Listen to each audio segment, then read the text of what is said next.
Hello po guys. Ito po si Seahorse.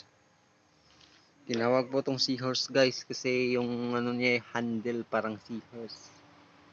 Hindi po sa akin to na design. Ano lang, ni-restore ko lang po ito. Dahil sabi ng may-ari, i-restore lang po. Tapos pinalitan yung trigger. Yung trigger niya dati is ordinary. Tapos pinalitan natin ng reverse.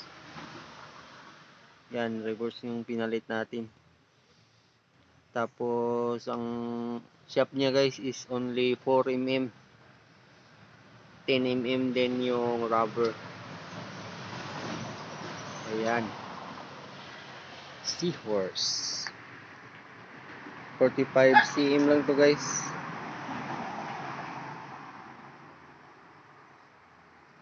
Test namin to bukas.